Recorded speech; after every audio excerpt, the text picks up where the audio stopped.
Hey, what's going on, everyone? Back again for the UFC 94 predictions. Quick recap of last week. I went 5 for 5 on my affliction picks from my ever first YouTube video picks.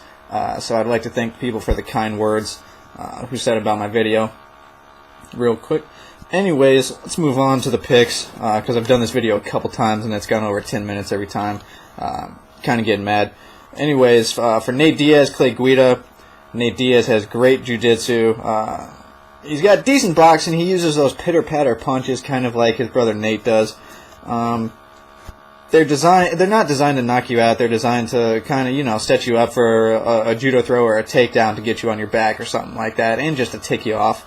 And his chin is all right. As far as Clay Guida goes, this is a significant step up for Nate Diaz. Josh Neer is a good fighter, but he's not in the league of Clay Guida yet. Clay Guida is an excellent wrestler. He sets the fastest pace and tempo in MMA. It's unbelievable how conditioned this guy is. And he's been in there with a higher caliber fighter than Nate Diaz has. He's been in there with Tyson Griffin. He's been in there with Gilbert Melendez. He's fought a lot of tough guys. He was actually dominating Roger Huerta until Roger Huerta caught him in the third round. He's got great ground and pound, so with that, I think Guida is going to just tire out Nate Diaz and get a 3-round decision, a unanimous decision, giving him his second win over an Ultimate Fighter winner. As far as Carl Parisian and Dong Yun Kim goes, they're both judo experts. They both have very decent stand-up. Dong Yun Kim might have a little bit more technical boxing, but I did like the way Caro stood and banged with Josh Berkman in their fight. Caro is more experienced. He's been in there with more accomplished fighters, and he won't let us forget that he lost his title shot because he got hurt. I wish he would just let it go and just fight. Please just fight, Caro, and let that title shot go. If you win, it'll come. He's had a long layoff also, so we'll find out how his conditioning is. For Dong Yun Kim, like I said, he's a judo expert. He was pushed to the limit by Matt Brown, which was surprising for a lot of people because Brown was, he's a 500 fighter for his career for the most part. And Dong Yun Kim was pretty highly regarded. Brown was supposed to showcase Kim's skill. And so he still has question marks. So with that one, I'm going to go with Caro with a unanimous decision as well. I don't think either one of them is going to knock each other out, and I think their judo is also going to cancel each other out as well. For Stephan Bonner and John Jones, Bonner's improved vastly since his days on The Ultimate Fighter. He's not just a brawler anymore. Same with from when we saw him in his Forrest Griffin fight. He trains at Extreme Couture, so we know he has excellent sparring partners there. And he's got wins over notables like James Irvin and Keith Jardine. He's also got a pretty damn good chin as well. John Jones, the only thing I know about him is that he's got one win in the UFC, and it was a unanimous decision. And that he's 7-0. Other than that, I really don't know anything about him. I think he's got a wrestling background, but that's about it as far as my knowledge about him. So if you have any other insight on him, just let me know. So, since I have no clue who John Jones is, I'm going to go with Bonner with a second-round stoppage.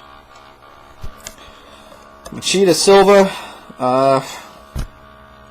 I really like this fight. Machida's very slippery. He's a counter-puncher and a counter-striker. People say he runs, which I think he does as well. And I think it's because he's afraid to get hit. We don't know if he has a good chin or not because he punches and then runs 10 steps back. So, which is why Tito Ortiz was so mad during their fight. And he has no problem taking it to a decision. He's only got one stoppage in the UFC, and that was his arm triangle against Sokoudjou. And we know Sokoudjou's ground game isn't that great when he's on his back, so that doesn't really say that much. As far as Thiago Silva goes, he's a Brazilian Jiu-Jitsu black belt, so he's not going to get caught on his back doing something dumb. And he's got vicious ground and pound. His idol was Vanderlei Silva growing up, so that's where he markets and builds his game around that shoot box aggressiveness. that they used to install in their fighters. And all of his victories are from stoppages. He's never gone past the second round, so we really haven't tested his stamina yet.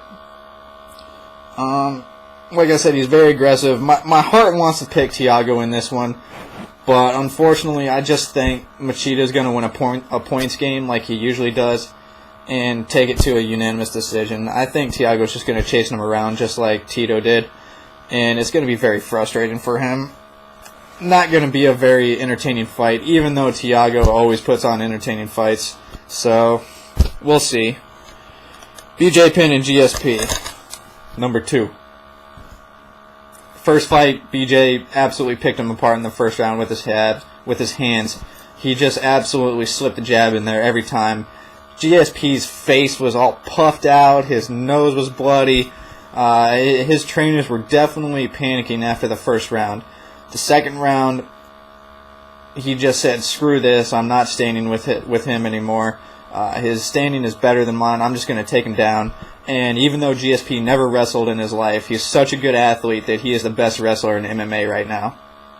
And he just took BJ and won the split decision because he just took him down for the last 2 rounds. He never really inflicted that much damage on the ground, but because he had that position, they gave him the split decision.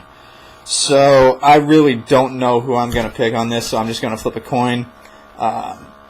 Heads BJ, tails GSP. Let's see how it goes. It came out tails for GSP, but I'm going to pick BJ anyway. I lied. I think BJ is so determined to win this fight and prove to people that he's better than George. He knows that he blew his chance against him the last time because he let his cardio get out on him. And I think he's just going to try and keep this boxing, and like he did against Sean Shirk, and just absolutely outbox George. So I'm going to go with a BJ third round stoppage. We'll see how that goes. I could be wrong. I probably will be wrong, but we'll see.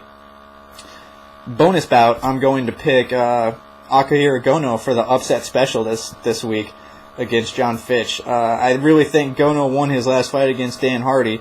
I think he did more. He landed more shots in that fight, but, stuff happens. And hopefully they'll have enough time on the pay-per-view to put that fight on TV so we can all see Gono's famous entrance. It's classic. I love it. He is the Japanese sensation.